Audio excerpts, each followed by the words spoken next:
Hey, it's me. Yeah, I just thought I'd try to show you guys how to pick up milk real quick. Of course, somebody's gonna be coming down through here. Yeah, so we're at the farm right now. And when we get inside here, I'll show you how to do it then. Alright, first thing we do is we gotta get the measurement of the milk. Pretty much just called a sight tube. Hooks up to the bottom of the tank. Tells you how much milk's in the tank. There's numbers all along the side here. So you get your measurement. And then you have a corresponding chart that tells you how many pounds of milk are in the tank. So we had 127.01. So we find that on the chart here. 127.01, 31,562 pounds in this tank. So once we get that, we'll write it down on the paperwork and we'll go from there. Alright, like I said, after we get our measurement, we gotta take a sample. Every batch of milk gets at least one sample. Some get two. This one's gonna get one. But we use our dipper. Dipper gets it out of the bulk tank. We got let's see if I can do it one-handed here.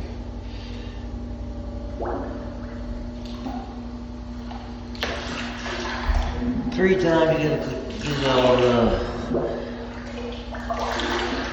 sanitizer and knock everything off of it. Then once you do that 3 times, then you're ready to take your samples. I gotta sit you down for a second. So once you take your sample, we gotta get it on ice. You don't ever want the milk to get above 45 degrees. That's when bacteria starts growing. So we keep an ice cooler on the trailer at all times. That way we keep our samples nice and cold. So got that. We're pumping. I gotta go finish my paperwork. This is the paperwork. See the box here real quick. This is the control box for their farm's bulk tank. Tells you the temperature. It controls the agitation. It agitates every so often. And then there's a wash cycle also. So when I'm done, I'll hook up the washer. Washer's down here. And then start the washer on the control box. So that's what we got coming up. Alright, so on the paperwork, we gotta just write, there's a number for the sample I took, the date, the measurement for the tank that I took, the correlating pounds, not gallons, pounds, time of day in military, temperature, and the number of milkings since the last time we picked it up. And then we got all the, which dairy we're taking it to, data with dairy, route number, tanker ID. Oh, and this is a wash tag. You have to have one of these. These things are only good for 96 hours, but you have to at least have milk loaded on there before it goes bad. And if it does go bad, it's no good. Then you have to go get your tanker rewashed before you can use it. So, I mean, we got plenty of time. I just got this one washed this morning, so we got plenty of time on this one. But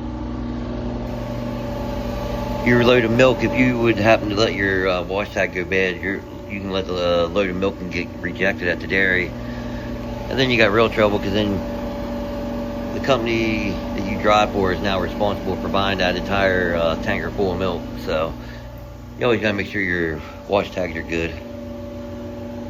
Alright, being that this is the last farm I gotta pick up, I gotta add the total amount of pounds that's in the tanker. So that, and that's pretty much it for the paperwork. So after this is done pumping, we'll put everything away and get out of here. I'll show you that here in a minute. I did forget to say, after I do all the ad and everything for this farm, I write the I write the stick reading for the tank, and then how many pounds it was, the temperature of the milk, what time I was here, and then my name and everything. And that's just for the farmer's record, so he knows how much we take out of here every time we come. Which usually, it's like every other night. Some of the bigger farms, this is a medium-sized one, these guys aren't too small, but some of the bigger ones, they get picked up every day. But these guys get picked up every other day, which most of them do. Most get every other day.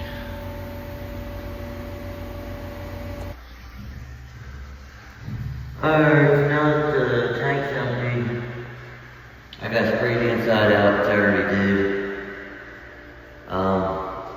That's what the inside looks like. There's the agitator paddles. This is a 5,000 gallon tank.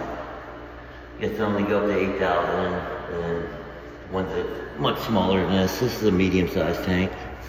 But like I said, after I wash it out, done, shut the lid. Put that on there. Seal it up.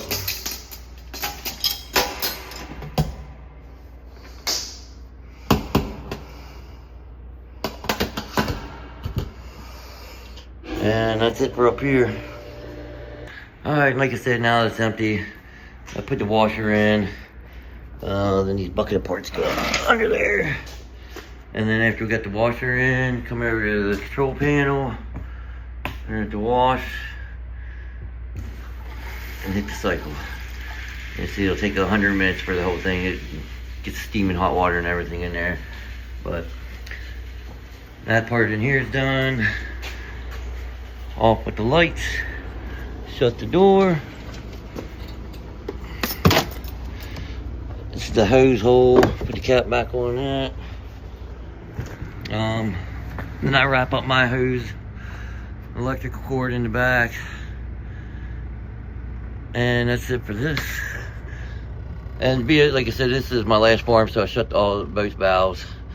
So we're gonna shut the two doors on it, and then since I'm getting ready to go to the dairy, I got a seal I gotta put on there, which I left down here.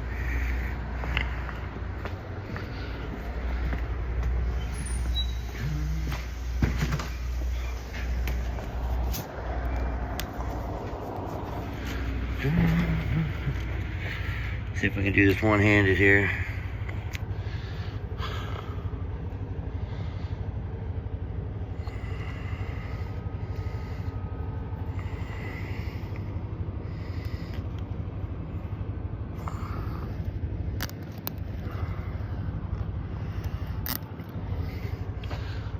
Ta-da, that's it.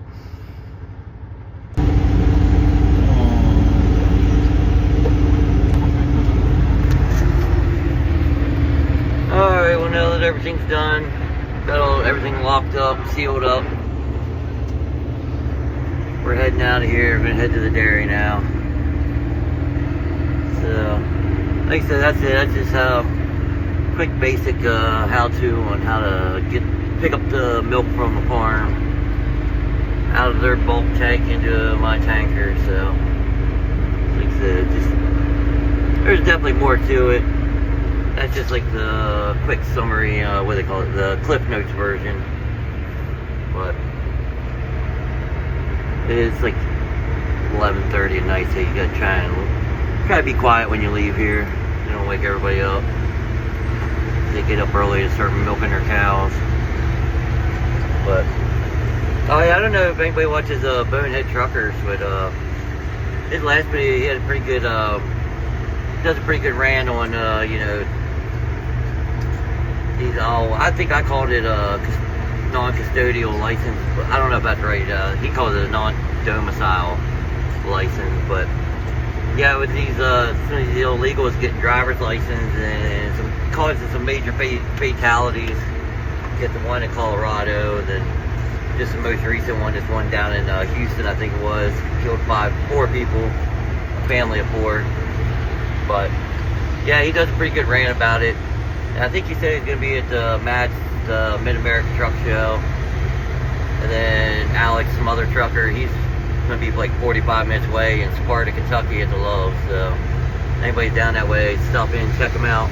But this old building here is awesome. I think it was built in the 1700s. Pretty cool. Maybe a little creepy looking at night when you come out here in the middle of the night. But it's still cool looking though.